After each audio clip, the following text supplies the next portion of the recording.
Tá ok, muito obrigado. Eu preparei aqui uma forma da gente conversar sobre alguns pontos, uns highlights do que a gente vê que é importante no desenvolvimento web em aplicações de grande porte, especialmente no que tem ao redor do XT. Então, além de você ter a habilidade para desenvolver e ter os excelentes componentes da Sentia, você também precisa se preocupar com alguns outros detalhes. Então, aqui vai uma lista de dicas e truques, vamos dizer assim, da experiência que a gente teve, do que é interessante, que a gente acha que é importante compartilhar.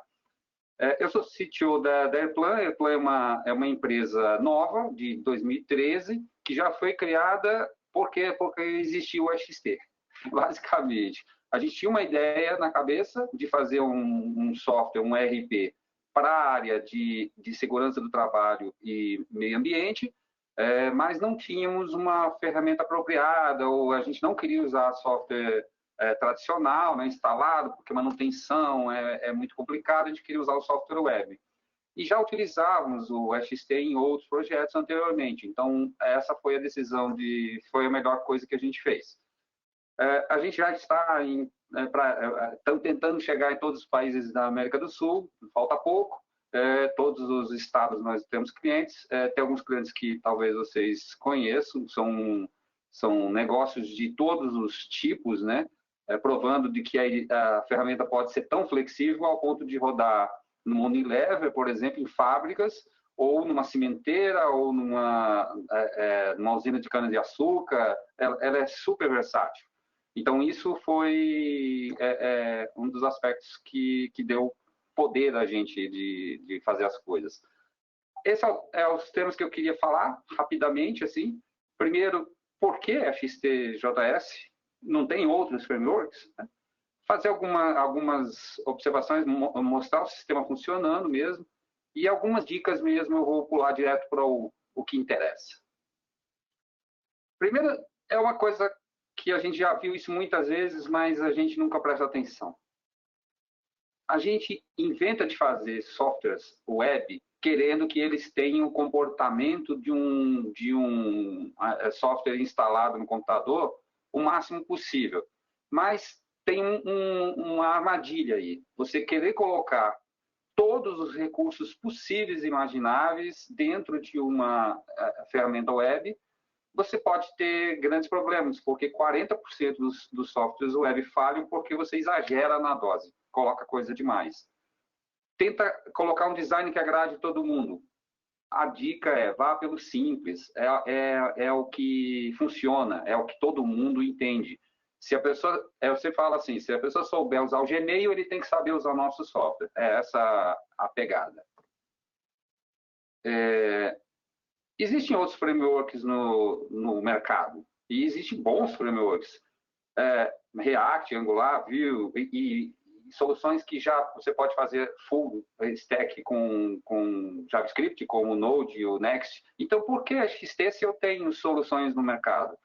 Nada impede que você, inclusive, mescle as soluções, é claro. Eu acho que a maior resposta para isso são os componentes premium. Porque quando você tem ferramentas prontas, né, grids, principalmente gráficos e tudo mais que você teria que desenvolver do zero ou usar uma combinação de plugins que depois para depurar um Deus nos acuda, por que não usar uma ferramenta mais apropriada? Então, isso faz com que a gente... e não esquecendo também do velhinho do jQuery, que é como se fosse um velho fazendo truque, né? A gente não... Quem já está há muito tempo com JavaScript conhece essas ferramentas e tem as mais novas até. Não dá para acompanhar tudo que está acontecendo. E se a gente olhar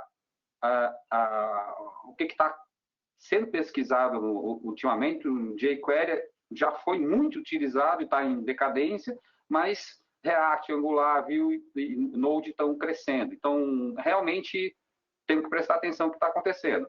Porém, se a gente olhar mais recentemente, né, os downloads feitos nos últimos 5 anos, a gente vai ver que o Node está bem na frente até.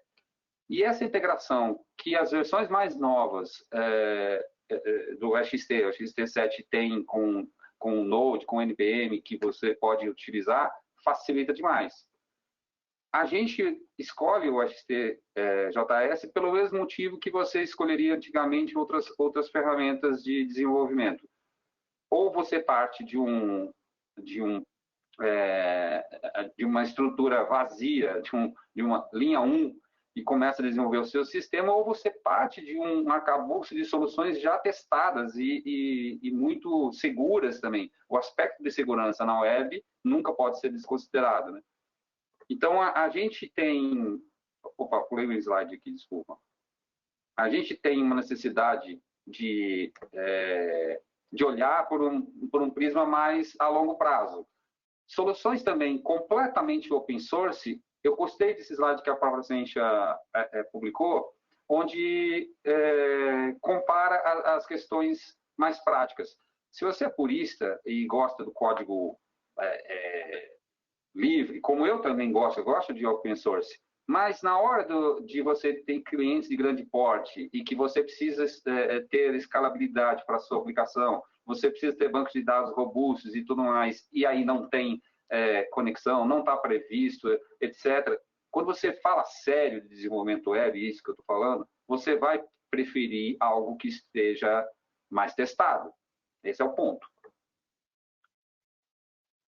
E o XT-JS, que agora está na versão 7.4, ele tem esses componentes, para mim, são os melhores componentes de JavaScript que eu conheço.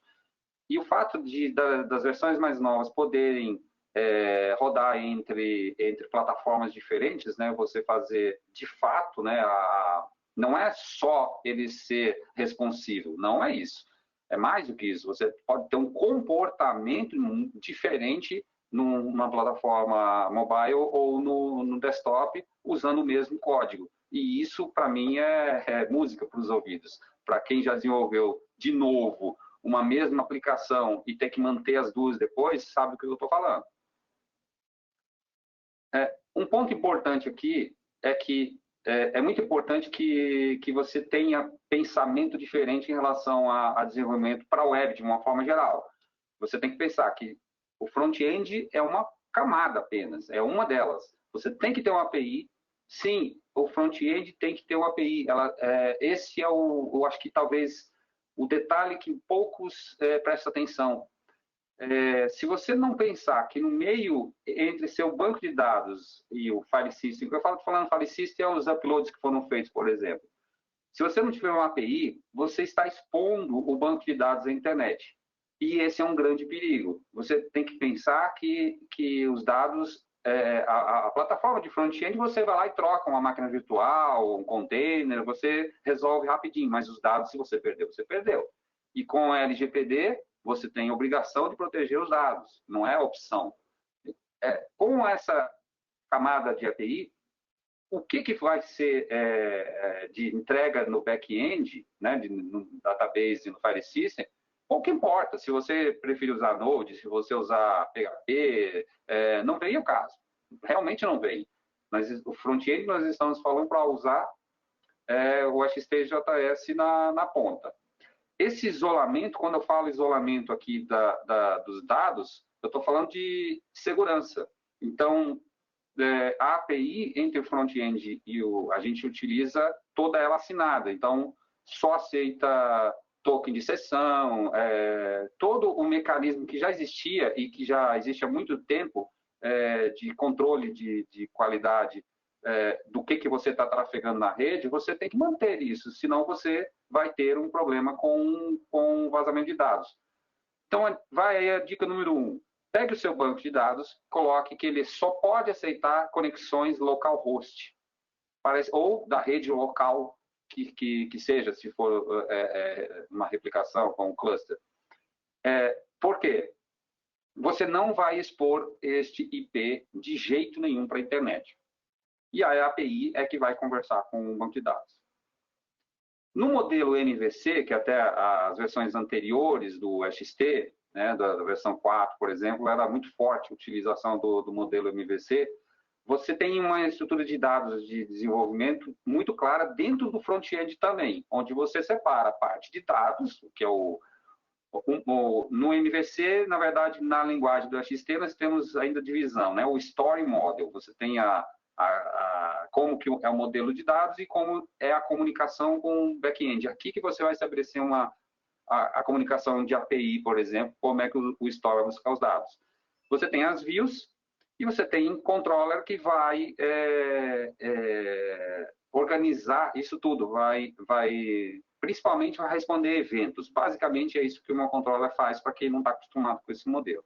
Agora, há um perigo nesse modelo MVC. Você tem que ter uma organização de código muito boa para que um evento não responda por outra view ou por outro store, ou coisa assim. Então, a única exigência aqui é disciplina no código. No modelo MVVM, a coisa um pouco acrescenta uma camada, parece que complica, mas na verdade simplifica demais, porque você estabelece eventos especificamente para aquela view. Então, por exemplo, aquele exemplo que foi dado do Emerson de bind, você faz sei lá, um campo que vai ser bind de um registro do banco de dados, ele automaticamente já está sempre atualizado. Você não precisa se preocupar com os eventos. Mas se você precisar de eventos, eles vão fazer uma única e exclusiva view. E isso faz com que o código mude um pouco, mas ele fica muito mais versátil. Especialmente quando você pensa em plataforma mobile e desktop, você pode pensar que o mesmo código pode ser escrito para rodar, responder eventos de uma forma diferente quando for mobile e quando for desktop, mas o código é o mesmo. Então, você vai reescrever praticamente só a view, se for o caso, que às vezes você nem precisa. Mas, digamos que um componente de grid, por exemplo, você não pode botar várias colunas num celular porque não vai caber. Simples assim. Então, você vai usar um outro tipo de componente no celular para responder o mesmo evento. Mas o código que vai relacionar os eventos vai ser o mesmo. Isso é uma liberdade para o desenvolvedor. E a manutenção deste código vai ficar muito mais simples. Né? Aqui só uma outra representação, mas também nessa ideia de que você precisa pensar no modelo mais novo, quando você troca de versão. A maneira de escrever não é só o que eu estou escrevendo assim. Além de ter mudança de código, porque um método foi depreciado, outras coisas e tal, mas vale a pena mesmo você repensar o modelo de MVC para MVVM. Pode dar um certo trabalho no começo, mas a manutenção depois compensa demais. Porque a versão 7 aceita também você trabalhar com MVM. Ok, MVC, desculpa. Você também pode trabalhar desta forma, mas eu recomendaria que você estudasse usar MVC. Uma coisa que pouca gente dá atenção porque desenvolvedor parece que não gosta de cores ou de design, mas cole com cara de design. Por quê? Isso vai fazer toda a diferença. Se você tiver... o XT te dá a liberdade para você criar temas, por exemplo. Você pode criar um tema para a sua aplicação e ele vai ser aplicado para todas as suas telas de forma automática. Isso é fantástico. E a utilização de SAS, em vez de CSS, facilita, porque você pode fazer loops, pode usar variáveis, pode reaproveitar variáveis, fazer mixins, que você já tem uma série na documentação do XT prontas, onde você pode, por exemplo, personalizar. Todos os grids vão ter uma bordinha arredondada. Ok, você faz isso uma única vez no SAS e todos os grids vão estar com aquela borda arredondada. Então, teoria das cores, você procurar com color wheel e você olhar cores primárias que se combinam, coisas desse gênero, parece besteira, mas faz toda a diferença. Na Airplan, a gente mantém na equipe de desenvolvimento uma pessoa de UX, só para a gente cuidar da interface do usuário, para a gente ter o máximo de facilidade de uso e utilização de cores. Mas para o desenvolvedor, não é assim, exagero dizer se você não tiver organização no seu código, por exemplo, a estrutura de model, view, controles, história, tudo cada um no seu espacinho, crie pastas para cada módulo do sistema, tem uma organização da arquitetura do sistema onde que você possa ter um core e outros módulos. Se você pensar isso desde o começo, você vai ter facilidade de manutenção quando o sistema é grande. Se você não fizer isso, ficar aquela gambiarra que parece que está o quadro por trás quando é bordado, né, tudo bagunçado por trás, cuidado, você vai ter problema na manutenção. Você entrega um sistema rápido e depois ninguém mais nunca consegue mexer nele. Segurança da informação. Bom, acho que aí não dá para relaxar, fato.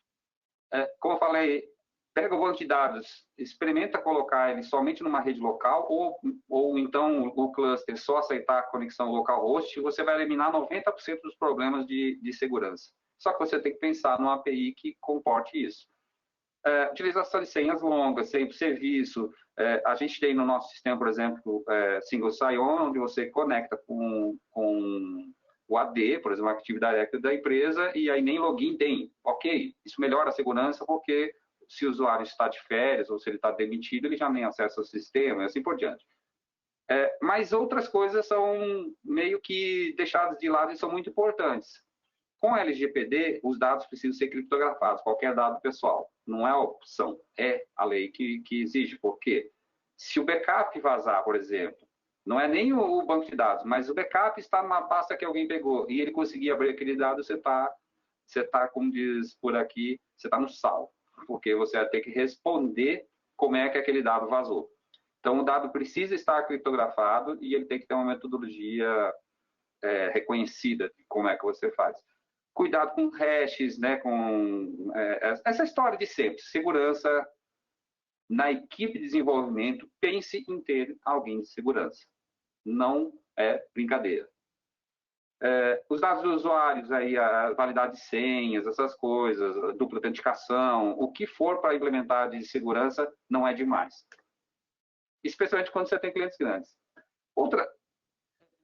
Tem alguns tunnels que são simples de serem implementados que você pode colocar lá no seu Nginx ou, enfim, o que você tiver no Apache, o que for, e muda tudo.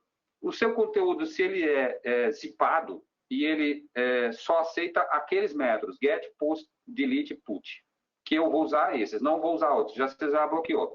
Mas presta atenção nessa outra, Content Security Policy. Você diz que se eu for acessar algum outro site a partir da minha aplicação, só vão permitir esses aqui, exatamente esses que estão ligados. Isso você já impede qualquer tipo de ransomware funcionar, por exemplo. Só por isso, porque ele não tem comunicação externa. Não dá para sair da sua aplicação fora desses limites aqui. XSS Protection é básico, você botou essa linha, você já tem uma proteção do seu servidor. Gente, não é só desenvolvimento, é servidor também. Você tem que bloquear o máximo possível a questão de segurança. Se você usar iframe por algum motivo, só aceitar da mesma origem, são coisas básicas, mas nunca revele se você está usando qual é a versão do Nginx, qual é a versão do Apache, qual é a versão do PHP, se for o caso. Por exemplo, eu gostei disso aqui, Enterprise Endeavor. O meu servidor é isso aqui, ó. Então, não revelo informações, porque informações de servidor podem ser muito perigosas. Herança. Eu acho que é a dica número 2 mais importante que você pode... Abuso de herança, o XT funciona perfeitamente bem com herança. Eu vou mostrar o código daqui a pouco, que vocês vão ver na prática como a gente utiliza herança num software grande.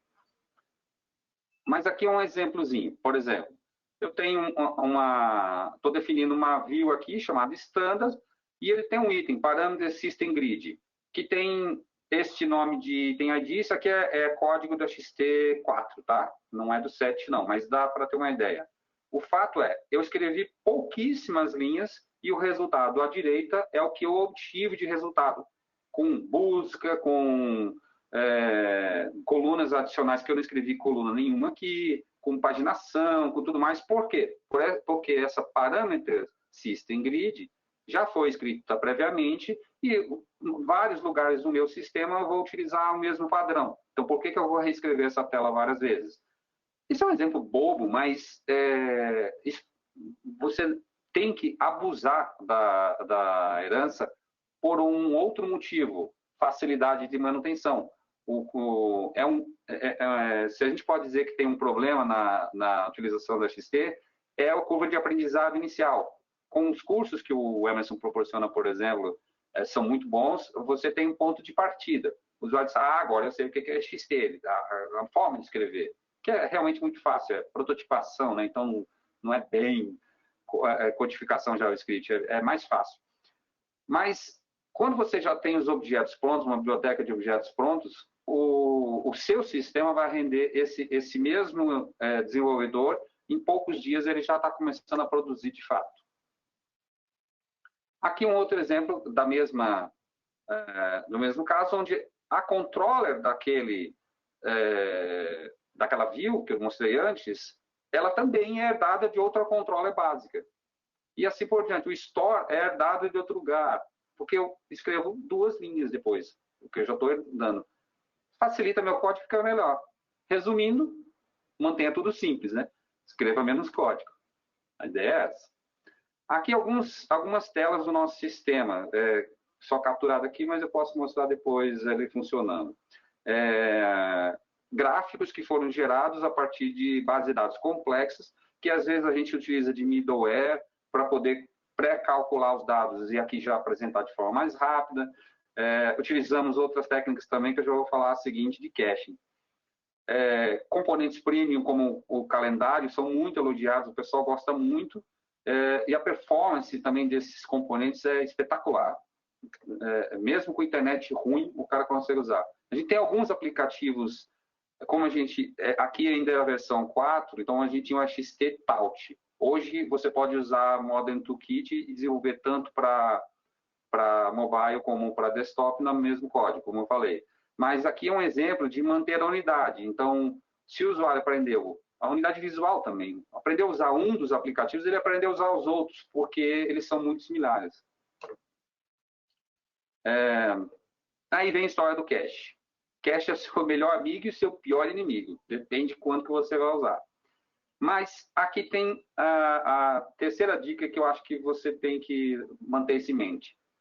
Se você está trabalhando com internet, como eu, utilizando provedores em cloud e tudo mais, você vai ter que usar cache. Senão você vai ter um tempo de resposta muito ruim. Isso faz toda a diferença. Service Workers, para quem não conhece, corra atrás, porque já está atrasado, digamos assim. Você tem que ver Service Workers. Qual é a ideia? A aplicação compilada do XT, o app.js que você gerou, ou dos módulos, se você for usar desta forma, assim que tiver uma atualização da aplicação, eles vão ser baixadas para o browser do usuário. Pronto, dali para frente o que vai trafegar são só os dados. Não vai mais trafegar tela, ícone, código JavaScript, controller, view, não, já vai estar no próprio cliente. Então eu tenho essa possibilidade de manter em cache local do usuário, e isso aumenta a performance da aplicação muitas vezes. Se você usar PHP, faça rotas nas classes PHP e mantenha em cache. Tem várias soluções para isso, né? Aí não vamos entrar em detalhe, mas preste atenção nesse detalhe. Utilização de rotas em classes PHP. Por quê? Se você mantém uma biblioteca muito interessante e pouco conhecida, chama-se Restler. Ela é em PHP e ela faz isso. Ela mantém um cache de toda a rota. Ele não precisa ficar lendo o diretório do disco e interpretando tudo, não. Ele já tem isso de forma cacheada e aí o tempo de resposta aumenta, não estou exagerando, 100 vezes. Imagens, PDF e outras coisas é um problema para aplicações web. Por quê? Usuários vão lá, tiram foto com seu celular e tentam subir uma imagem de 20 MB. Só que tem que lembrar que é 20 MB de upload, não importa o que o cara faça, tem que fazer isso. e 20 MB de download quando o cara precisar dessa foto de novo. Isso não vai mudar. Não adianta, você tem uma aplicação rápida, mas a imagem está atrapalhando o seu negócio. Então, o que é importante aqui? Pense em que as imagens você vai usar, o que eu vou explicar um pouco mais depois de como é que a gente resolveu esse problema, derivativas. Mas, resumindo, você faz uma versão diferente de cada imagem que você sobe. Assim que você fez o upload, você bota uma classe lá. Verifica vírus, verifica outras coisas que você quiser, antes de jogar para a pasta definitiva. E cria versões da mesma imagem. Então, por exemplo, eu tenho uma imagem lá de 20 MB. Aí eu vou criar, eu preciso de uma 350 pixels de largura. Ela vai dar 3K, 4K, olha a diferença. Crio uma versão dela, usando a técnica de servidor, e jogo na pasta lá. Quando o cara precisar de uma imagem de 350 pixels, eu entrego ele, que não vai ocupar nada de banda. Mas quando ele precisar da imagem original, ele tem que oferecer alguma forma de fazer o download, é claro. Aqui é um exemplo prático de utilização ou não de cache. Uma página que tinha somente um retorno de back-end, que tinha 257,8 KB. Demorou 368,61 milissegundos para o tempo de resposta, contra 10 segundos pelo fato de não ter cache. Mas como assim? 26 vezes mais rápido? Sim, 26 vezes mais rápido. Então, vamos ver do que a gente está falando. Oh, desculpa, estou errado aqui. Aqui é um videozinho com e sem cache. Aí são técnicas de cache. Do lado esquerdo, você está vendo a aplicação rodando com cache. Service Workers, as classes, aí era PHP na época. Estou abrindo, o usuário já está acessando os dados, ia lá, não consegui nem fazer o login ainda. Então, acho que vale a pena a gente começar a confrontar. Essa aplicação está rodando na Amazon, na Virgínia do Norte, só para ter uma noção. Então, em latência. Os dois estão no mesmo lugar, só foi desligado o cache ou ligado. Isso aqui já acabou e lá ainda não consegui chegar, agora que apresentou o menu. Uma das técnicas que a gente utiliza, a quarta dica, anote aí, viu? Se você não conhece banco de dados Key-Value, procure saber. Banco de dados Key-Value permite que você mantenha, é um banco de dados mantido 100% em memória RAM, muito conhecido por quem trabalha com inteligência artificial. Aí tem os dois mais conhecidos, tem outros, mas os dois mais conhecidos são o Memcached e o Redis. Marcos, consegue me ouvir rapidinho? Oi. Oi, Marcos, tudo bem? Eu acho que você está compartilhando a tela invertida. E o pessoal que está vendo não conseguiu ver o vídeo. Você está compartilhando a tela de apresentador, não a apresentação em si. Espera aí. Deixa eu inverter aqui. A gente não para, eu percebi, mas não parei, não sinalizei antes, que até então não estava fazendo tanta diferença. Puxa vida, eu aqui falando, hein? Logo 30 slides, né, Lando? Se foi ver. Desculpa aí, então. Eu tô achando que estava aqui passando isso aqui. Olha lá, isso. Assim dá. Opa, ainda assim está invertido. Tá beleza. O videozinho, ele não rodou. Ó, entrou de novo a tela invertida, tá vendo? Deixa eu ver se eu troco aqui. Mostrar. Tela 2. Agora vai dar certo. É isso? Show. Agora foi. Parece que foi.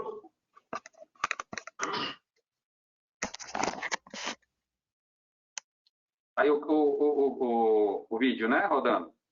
Tá rodando agora. Não, então beleza. Perdão pela interrupção, toca aí. Não, foi importante até para notar a diferença. Ó. Então, do lado esquerdo, eu tô vendo aqui a performance completamente diferente do lado direito. É a mesmíssima aplicação. O que mudou? Uso de Service Workers, classes de back-end aprimorada com cache E banco de dados que vale. Ó, não consegui nem apresentar o menu. Olha a diferença de performance. Agora que ele está abrindo o menu. Lá terminou já há muito tempo. Eu acho que se eu der o play aqui de novo, ainda vai dar tempo de carregar ele enquanto está carregando. Olha a diferença, a performance cai demais. Aí isso pode frustrar quem acha que o XT é lento. Não é o XT que é lento. O XT montou a tela super rápido, é só front-end. O back-end é que está demorando para entregar dados. Veja, eu já loguei, já acessei os dados e tal, e lá não carregou ainda nem a lista. Dá para rodar várias vezes. Então, vê, essa ideia do Memcache ou Redis é o que vai fazer toda a diferença. O que é esses bancos de dados que valem? Eles mantêm em memória RAM no servidor, e aí é uma coisa muito estranha, porque você pode fazer cluster de memória RAM, então você pode contratar vários servidores de Memcache ou vários servidores de Redis e jogar o que você mais utiliza e que não tem tanta alteração, joga na memória. Joga nessa memória compartilhada de RAM. Bom, não tem disco, não tem delay, não tem placa de rede, é tudo muito rápido. Então, a diferença é brutal. Realmente, sem isso, não daria para trabalhar. No caso, no sistema grande que eu estou falando. Porque a gente tem banco de dados, sei lá, com milhões de registros. Então, eu tenho que ter performance e eu preciso jogar algumas coisas em memória. E é essa forma que eu uso, porque a memória que eu conheço do servidor é muito mais interessante do que aquela que eu tenho do usuário, não conheço. E, por exemplo, usando Memcached, o mais importante daqui está aqui do lado direito. Eu testo aqui, ó, cache, discache, get table, um código PHP. O que eu estou dizendo aqui? Tem esta tabela. Essa tabela está no cache? Não. Então, busca os dados e depois joga para o cache. A próxima pessoa que conectar vai pegar os dados do cache em vez de pegar os dados direto do banco. É besta assim. Esse é o código real que eu utilizei naquele exemplo, onde ele realmente tem pouco código por benefício tão grande. É só o detalhe de o que você vai colocar na memória RAM. Por exemplo, vou dar um exemplo prático. Lista de usuários do sistema. Por mais que você me diga, toda hora altera, não altera. Altera uma vez por dia, se for muita rotatividade. É uma tabela que poucas vezes altera. Então, eu posso pegar ela e botar em RAM. Pronto, acabou. Aí busco os dados dela. Para o XT, tanto faz se ela veio do MySQL, do Oracle, do SQL Server ou do Redis, não importa. É o seu back-end que vai entregar do jeito que você pedir. A diferença está na performance. Mas quando criar um novo usuário, a tabela está desatualizada. Nesse momento, você invalida o cache e troca para a versão nova. É só isso. É só o cuidado de fazer isso aí. Só um detalhe em relação a isso. Todos os grandes players aí de cloud, né, tem soluções prontas, tá? Assim, você contrata o serviço de Memcache ou Redis já tudo configurado. Então, você não precisa se preocupar com detalhes de configuração do servidor. Você contrata quantos nós você quer no seu cluster, não sei o quê, qual é o nome que você quer dar. Então, acabou. Você configura na sua aplicação e feito. Derivativas de imagem, como eu falei, a gente usa ImageMagick, que é um software livre. Eu não sou contra software livre, ao contrário. É um software muito bom, porque ele é rápido, roda no servidor e chegou uma imagem, eu digo, eu quero uma versão dessa imagem com 250 pixels de largura, outra com 800 e outra com 400. Não dá 5 milissegundos, estão as três criadas. Então, para mim, compensa, eu uso muito. Eu uso também para criar a primeira página de um PDF, eu gero um PNG e tenho ela prontinha aqui. E na hora de usar, por exemplo, eu chamo Image Source, IMG Derivation e jogo ela aqui. Então, em vez de chamar diretamente o arquivo, eu chamo a função de derivação e ela cuida para mim de trazer a versão correta. No caso aqui, estou pedindo de 300 por 200, ele vai pegar a apropriada para aquele momento. Essa é uma dica que faz toda a diferença para o usuário, porque ele vai ver sempre downloads muito rápidos. Processos lentos, você tem que deixar do lado do servidor, porque você não conhece a qualidade da internet do usuário quando é um software web. Então, se você tem scripts agendados, por exemplo, geração de e-mail, é óbvio, backup, outras coisas assim, você deixa no servidor. E resultados pré-processados, que eu chamo de middleware, como, por exemplo, gráficos que precisam extrapolar dados dos últimos 5 anos. De repente, você faz uma rotina que atualiza uma tabela menor com esses dados previamente calculados e de tempos em tempos você atualiza ela e consulta esta tabela mais rápida, que pode jogar em RAM, lá no Redis ou no Memcache.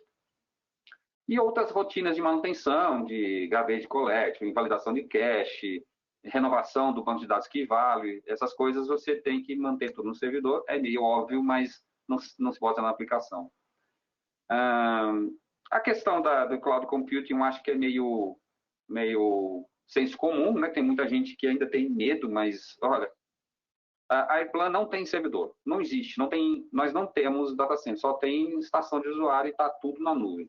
E nós temos grandes bancos de dados, já precisamos escalar muito rápido e é muito prático, a custos que o negócio comporta, né? Então, é uma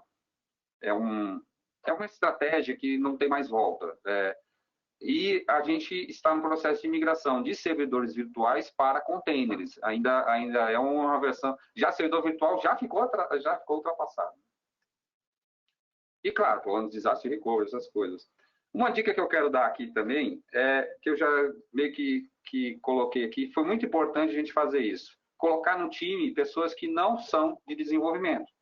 Então, tem o cara de UX, como eu falei, o cara de segurança, mas também o cara do tem de negócio, o cara da engenharia, que entende do que o cliente precisa e tudo mais, que ele se comunica com o cliente. Faz parte da equipe de desenvolvimento. Aí você diz, para quê? Porque as regras de negócio ficam muito mais fáceis de lidar. E a gente trabalha com um método tradicional tem um ambiente de desenvolvimento, depois esse sprint é resolvido, desenvolvimento foi escalonado, passa para quality assurance, uma outra equipe, que aí tem analista de teste, que aliás a gente já tem uma ferramenta de teste muito interessante, vale a pena vocês conhecerem, se não conhecem, e depois é que vai para a produção. Então a gente só bota em produção depois de passar por 2 níveis de garantia de que aquele código está livre de bugs. Queria eu que fosse 100% das vezes livre de bugs, né? Mas ainda passa bug, principalmente aquele bug que eu chamo de bug conceitual, né? Que acontece só num ambiente específico, se fizer uma sequência específica aí, às vezes ainda passa. Mas a gente tenta não passar o máximo possível, é só como a gente trabalha mesmo. Bom, para terminar aqui, porque meu tempo... Só ia dar uma dica bônus aqui, ó. Em relação a containers, a gente desenvolveu... O que acontece? Nós temos desenvolvedores que preferem desenvolver com Linux, outros que preferem com Mac e outros com Windows. Literalmente, nós temos 3 problemas. E para configurar o ambiente de desenvolvimento do XT, a instalar o Nginx, que a gente usa Nginx, Node, PHP, MySQL, enfim, tudo que a gente estava precisando utilizar, era um problema, porque cada ambiente é de um jeito, aí tá deu problema aqui. A gente passou a usar o Docker e criamos os containers com cada um desses softwares pré-instalados e é o mesmo container para todo mundo, e daí não importa o ambiente. Mas eu vou dar uma dica aqui em relação ao macOS. No macOS nós tínhamos uma performance sofrível com o Docker, porque quando você compartilha a pasta do Mac, ele funciona perfeito no Linux, já digo de cara. Mas o Docker é uma solução Linux, né? No Mac e no Windows ele é uma máquina virtual. Mas quando você trabalha com NFS no macOS e não compartilhando diretamente a pasta, a performance acabou o problema. Ele funciona igualzinho o Linux. É muito bom. Então fica a dica aí para quem trabalhar com desenvolvimento com o Mac, utilize NFS. Uma dica também que pode, para quem está começando com o XT, você pode usar umas bibliotecas mais antigas, do XT6, por exemplo, no CDN-JS, onde você consegue fazer pequenas aplicações e testar o framework também diretamente, sem nem instalar nada no seu computador, só faz referência a esse diretório. Por último, está vendo aqui a minha tela da aplicação? Sim, estamos vendo sim, Marco. Pode seguir. Tá, legal. Então, por exemplo, aquilo que eu estava falando, vou abrir aqui usuários. Essa aplicação aqui, ela está rodando em cloud, e você vê que, por exemplo, eu vou entrar aqui em outro, vou entrar em, sei lá, planos. O que que a gente nota aqui, ó? Deixa eu abrir aqui, planos. Eu abro as telas de forma fluida. Agora até deu uma... eu acho que tem a ver com a projeção. Ele roda de forma muito rápida, de forma geral. É uma das características que eu gosto mais do AXT. Você clica em alguma coisa e as coisas acontecem, entendeu? Não... Vou abrir de novo, que eu acho que deu pau aqui no cache, está muito tempo aberto, e a gente ter essa performance é muito importante para o usuário final. Então, os dados precisam estar em cache e precisam ter essa configuração para tudo dar certo. Enquanto isso, quero mostrar isso aqui, ó. É uma saída que a gente fez também, fica a dica aí também. Na API, lembra que eu falei que a gente construiu a aplicação em front-end e depois tem uma API que o próprio front-end consome.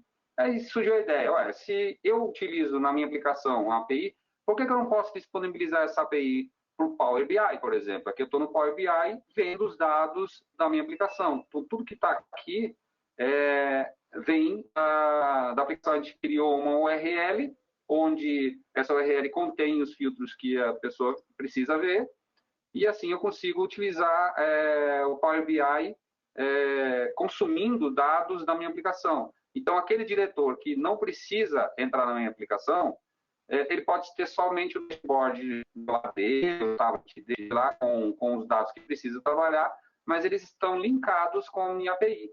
Então, aqui no Power BI você pode configurar para atualizar os dados de tempos em tempos, então você tem essa possibilidade aqui. A internet aqui deu tilt aqui. Ó, entendi. Ó, então, a performance da aplicação vai depender muito de como você configurou todos os detalhes. Vou abrir aqui licenças. É um conjunto de coisas, não é só a aplicação em si, e sim todos os detalhes que você pode vir a utilizar. Deixa eu botar vou simular aqui um login de um usuário. Já estou logado como esse usuário. E simular, por exemplo, aí eu preciso... Tem aquelas questões de filtros. Ele só pode ver o nível de acesso que ele pode ver. Então, aqui, por exemplo, eu tenho um componente premium que é o calendário. Abro aqui o que eu preciso ver. Então, a utilização é muito parecida com o que ele já está acostumado em outras aplicações. Então, quando você tem essa forma de pensar, essa forma de colocar, mostrar as coisas, o treinamento que a gente faz por causa da pandemia, é tudo online, né? O treinamento que a gente faz com as pessoas são todas online e muito rápido, porque a gente explica, ele não vai ver todas essas telas, cada um vai ver só o que precisa, a gente configura, e assim fica muito mais prático, né? Por exemplo, cada drill down desse, ou cada gráfico desse, eu posso aqui ver ainda mais números, quero ver esse 213 de onde veio, o que teve 213 não conforme, aí eu vejo aqui, posso ver o relatório que ocasionou isso aqui, ó. É isso que eu estou falando, esse PDF que está aqui é uma versão simplificada do PDF original para ele ter performance. Posso exportar para Excel, por exemplo, e aqui eu já abro um plugin da própria Microsoft e o cara já tem acesso a planilha aqui mesmo, pode fazer download, enfim, com esses dados que eu acabei de ver no gráfico. Então, a interface é muito importante e a usabilidade também. Então, a gente cuida desses detalhes aí. Bom, o que eu tinha para falar é isso aí. Espero que não atrapalhou muito essa história de eu mudar a tela aqui. Mas está aberto aí a perguntas. Quem quiser perguntar alguma coisa, estamos à disposição.